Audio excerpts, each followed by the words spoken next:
This is Apple II Donkey Kong running on the emulator for this machine, and what it essentially means is that the microcode is working. I'm not even brave enough to start a series like this without working microcode. I will make it available later in the series, but the quid pro quo is that you have to watch a couple of videos first. The plan is to take Ben Eater's implementation of the SAP1 machine, use the same basic architecture or overall skeleton, but add a little bit of muscle to its bones so it can run 6502 software. In the last video, we went over the W bus and some of the registers connected to it. In this video and the next, we'll go over the controller sequencer. I think I can do the program counter in one video. This will include effective address A. The ALU will probably take 2 or 3 videos. I'm trying to keep the total build time under 2 hours, which is probably less than the amount of time you spend on your favourite Star Trek movie. But hopefully by the end of this series you'll have a much better understanding of the 6502. This is Ben Eater's SAP1. You can see the sequencer controller here in the lower left-hand corner. This thick bundle of wires is generated by the sequencer controller and its inverters, and these 2 branches distribute control signals all over the machine. Conceptually at least, I like to think of these yellow wires as being a bit like the strings on a puppet. They come from a central location, and they're connected to all the major control points in the machine. Perhaps most importantly, the signals on these wires are coordinated to produce a very impressive outcome. One that you mightn't expect by just looking at the puppet itself, or looking at the internal architecture of a CPU. Let's have a look at the role of the sequencer controller as the puppet master in a bit more detail. It has a higher goal or instruction that it's trying to achieve, in this case, sit down. Internally, it remembers a sequence of maneuvers it can perform by pulling on the strings in various ways to achieve this goal. A different instruction, get up in this case, results in a different sequence of wires being pulled, and a completely different action from the puppet. The sequencer controller, or puppeteer, needs to remember what happens at each step within the sequence, and they also need to keep track of which step they're on right now within the sequence. That's what this step counter is for. It's reset when a new instruction arrives, and it just counts through the steps within the sequence. How does this puppet analogy relate to the SAP1? Well, instead of controlling the movement of a puppet, the sequencer controller coordinates the movement of data within our machine. Let me show you an example. Let's start with the 8 wires of the W bus we built in the last video. I'll add in some of the 8-bit registers, such as index X, the A and B register leading into the ALU, and the effective address low register. Now, I don't want to get caught up into the details of the ALU just yet. I'll be doing an entire video on it later on. But for now, let's just hook up the output of the A and B register to the inputs of the ALU, and the output of the ALU is connected back to the W bus through a 74HC245 buffer. This buffer has 2 8-bit connections, the A bus and the B bus. Pin 19 is an output-enable signal. When 5 volts is applied to pin 19, all of the bus connections on the chip are in the disconnected state. That means other devices can drive the A and B bus. When the output-enabled pin is held low, then what the device does depends on the direction pin, which is pin 1. When pin 1 is high, or 5 volts, then the A bus becomes an input and the B bus becomes an output. More importantly, the data on bus A is transferred to bus B. However, when pin 1 is held low, the opposite happens. Bus A becomes an output and bus B becomes the input, and the data on bus B is transferred to bus A. In this case, I've hardwired the direction pin so the output of the ALU always goes to the W bus and not the reverse. Now I want to connect up some static RAM or SRAM to our W bus. I'm going to go over static RAM in a lot more detail later, but for now, just think of it as being an output device. But in reality, we can read and write from static RAM. I've used another 74HC245 to connect up the static RAM to the W bus. Temporarily for this example, I'm going to hardwire the direction pin so data flows from the static RAM to the W bus. After all that build-up, here's the important bit. All of the control signals on all of these chips are hooked back up to the sequencer controller like strings on a puppet. Remember though that the puppeteer needs instructions. The sequencer controller also needs high-level instructions on what to do. For the machine that we're building, we want these instructions to come from the 6502 instruction set. For now, I'm going to choose the instruction STA0PageX. This has an opcode of 95. Don't worry too much if you don't understand what this means. The purpose at this stage is just to watch the flow of data through the machine. I'll go over it in more detail a bit later. We present the STA instruction to the sequencer controller, and part of this instruction involves reading a value from memory, adding index X to it, and storing it in effective address low. Just take this as a given for now. In step 1, we want the sequencer controller to enable the static RAM, enable the buffer connected to it, and clock the A register. This has the effect of reading data from the SRAM, passing it through the buffer, latching it into the A register, and presenting it to the ALU. Next, we go to step 2, where we enable the index X register and clock the B register. This copies the value in index X into the B register and presents it to the other input of the ALU. Remember that the output of the A and the B register are connected to the ALU and not the W bus. After step 2, we go to step 3. This tells the ALU to perform an add, to transfer this data through the buffer connecting the ALU to the W bus, and to latch it into the effective A low register. With these 3 steps from the sequencer controller, we've been able to perform the effective address calculation as part of the STA0PageX instruction. Again, I don't want you to get too caught up in the details of this particular STA instruction. What I do want you to appreciate is that our sequencer controller was able to take a high-level instruction, break it down into a series of steps, and using the wire connections to the rest of the board, make it happen. The code inside the sequencer controller is called microcode, and unfortunately this has to be written manually. More on that later. I'm going to build a scaled-down sequencer controller on breadboard before I add it to the main circuit, but before I do that we need to talk about computer clocks. This is just a regular signal that goes between 0 and 5 volts, then back down to 0. It does this at a regular interval, and we prefer it to be a square wave, so we like these edges to be as sharp as possible.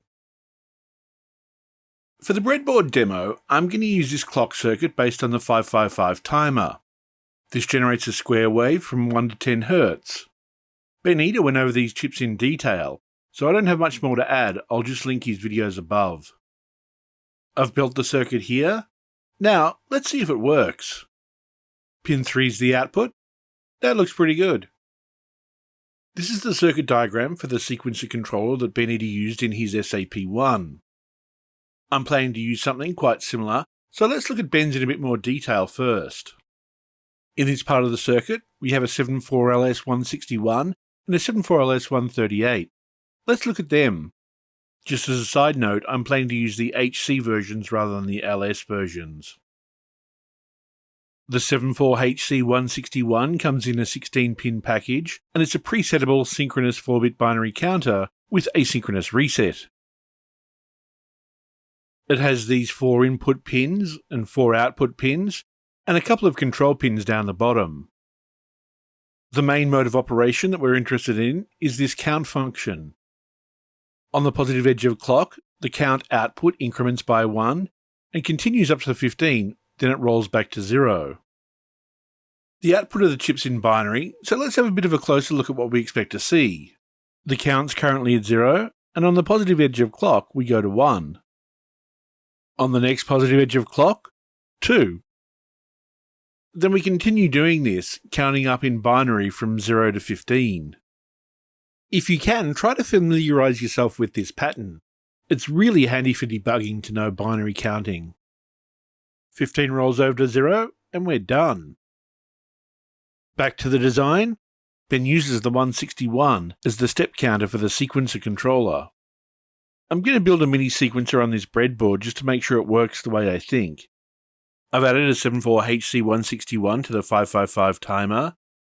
To make it act as a simple counter, some of the inputs to the 161 need to be tied high through a current limiting resistor. Now I'm connecting the clock output from the 555 timer to the clock input of the 161. The clock signal looks good. This is one of the count outputs, and that looks good too. I'll connect up some LEDs to all of the outputs of the counter and see if we can get the binary up count pattern. It's a little fiddly, but I've got them all in. The familiar binary count. This is exactly what we were expecting the circuit to do. I told you that recognizing binary up count's a handy skill to have, and really, you should be able to recognize it left to right or right to left. The next chip I want you to look at in Ben's design is the 74LS138. I plan to use these too, although I use them in a different way to Ben. This is the datasheet for the 74HC138, which is a 3 to 8 line decoder demultiplexer with inverted outputs. So what exactly does this mean? Well, it has 3 input pins and 8 output pins, and when we feed a binary number into the 3 input pins, it selects one of the 8 outputs. It's sometimes known as a one's hot output. That's because it'll only select one output. It won't select 2, 3, 4 or more. But this chip has a little bit of a sting in its tail when you first start to use it. Here, the 0 output selected because we're inputting a binary 0, but this isn't actually what happens. Because I was inverted. Bullshit. No, he was, man. It was a really great move. He was inverted. All of the outputs are inverted, which means all the outputs will be high except for output 0, which will be low. When we look at the chip and the enable inputs are set correctly, a 0 on the 3 input lines will result in Y0 going low, while all the other outputs stay high. If we apply binary 5 to the inputs, output Y5 will go low, and all the other outputs remain high. Now this is actually very useful for my sequencer, and I'll go over why in the next video. In Ben Eater's design, he directly connected up the outputs of the 161 to the inputs of the 138. Here, on every positive edge of clock, the binary counter goes up, and that causes the off LED in the output to rotate in sequence. Let's actually build the circuit on the breadboard just to make sure that's actually what happens. Add the 74HC138. Add power and ground to the new chip as well as the LED board up the top. Now I'm going to connect the 3 lower output pins from the 161 to the 3 input pins on the 138. It also has 3 enable pins, so I need to make sure they're wired correctly. And it's not working. 4 of the LEDs are off. Let's try another LED board just to make sure that's not the issue. Same 4 are not working. Sometimes we get a bit superstitious with debug, so I'm just going to try one more board. Alright, that's not it. Turns out one of the enable pins on the chip was bent. That's better. Let's check the original yellow LEDs. That looks good, except the rightmost LED's not working. And that's because I actually haven't wired it up yet. Now that's better. I want you to spend as much time as necessary to understand this. Maybe watch this video again, and maybe watch Ben's again as well. Ben's sequencer controller only has one 74LS138, but I'm going to use several of them. Using these control signals, we can easily gang together 2 of these chips to form a 4 to 16 decoder. With the extra address line, we connect it to one of the active high enables on one chip and the active low enable on a different chip. When Q3 is low, the upper 138 is enabled. This means that Q0 through Q2 drives one of its outputs low, but all of the outputs on the lower 138 are kept high. When Q3 goes high though, the bottom 138 is enabled, and Q0 through Q2 drive one of its outputs low, and this time all the outputs from the upper 138 remain high. We've effectively been able to create a 4 to 16 decoder from 2 3 to 8 decoders. Let's go ahead and build this just to make sure it does what we think it'll do. I'm using this breadboard build to demonstrate the concepts, but eventually we're going to have to transfer the design over to our perf board. The problem with the perf board though is that the chips are rather dense, so it's hard to demonstrate things. I need to connect the wires from one 138 to the other. There we have it, a one's hot 4 to 16 decoder. The next part of Ben's design that we want to look at are these 2 ROM chips. Technically speaking, they're actually called EEPROMs, electrically erasable programmable read-only memories. He uses two of these 28C16 chips, each with a capacity of 2 kilobytes. This won't be enough for me, so I'm going to need a chip with a larger capacity. Instead, I'm going to use this 27C4001, which has 512 kilobytes of capacity. Now, this is way more than I need, so a lot of address lines are going to be tied to ground, but I just happen to have a lot of these chips left over from previous projects. Those familiar with this channel might be getting a bit sick of the ducks, but I want each playlist to be independent, so unfortunately, you're going to have to sit through this again. Computer memory is a bit like this set of pigeonholes full of different coloured rubber ducks. The information is conveyed by the colour of the duck, and each pigeonhole has exactly one duck. To be usable as computer memory though, we need to label each of the pigeonholes, and in computer science, we usually label arrays starting at 0. This means when I reference a certain pigeonhole by number, we all know which pigeonhole I'm talking about. If I want to inquire about the colour of the duck in pigeonhole 17, hopefully we'd all agree that it's yellow. Real memories actually use binary numbers rather than coloured ducks, but we can have a table to convert between the two. Now this set of pigeonholes is a metaphor for what's going on inside the chip itself. The memory chip has a set of address pins, which are shown here in blue, and this is where we tell the memory which pigeonhole we're interested in. A limitation of this type of memory is that we can only access one pigeonhole at a time. Down the bottom, we have 8 data lines, and this is where the chip outputs the duck colour, or the binary number. In common use, we send an address in through the address pins, and the chip will output the duck colour corresponding to that pigeonhole via the data pins. But remember, this is really actually a binary number. Now that we have a 161 counter, we can add an EEPROM and step through a sequence. I get to be the puppet master. Now, what's a simple sequence that I can demonstrate this with? Knight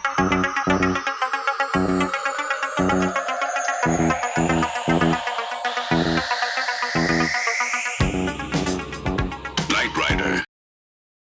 All we have to do is connect the output of the counter to the address inputs of the EEPROM. Then, we program each step in the EEPROM with what we want. I've connected the counter up to address lines A8 through A11. For now, I'm just going to connect A0 through A7 to ground, but you'll see what I do with them later. This means the step in the sequence is held in the third digit in the hexadecimal address. For step 0 in the sequence, I want the 2 bottom LEDs to be on, so I program the EEPROM to store 03 at address 0. In step 1, I want the bottom 3 LEDs to be on, so I store 7 at address 100 hex. I want this pattern of 3 LEDs to scroll left, so I store a 0E hexadecimal at 200 hex. So, when we put this all together and run through the sequence fast enough, we can start to see this scanning LED pattern. I've written a program that writes the data for the Knight Rider pattern into a file, and now I need to program that into the EEPROM. This is the interface for the EEPROM programmer, and we can see the 3 at location 0, the 7 at location 100, and the 0E hexadecimal at location 200. In normal use, we can only read from an EEPROM, but when we use a programmer like this, we can write to it as well. I'll add the EEPROM in a moment, but I've already connected the count output from the 161 to some of the address lines on the EEPROM. Most of the other address lines are held low through these resistor packs. So, address lines A8 through A11 should be receiving a count, and all the other address lines are held to 0. D0 through D2 are on the lower side of the chip, while D3 through D7 are on the upper side. I've added in some jumper wires, which means I should be able to see the output from the EEPROM on this display.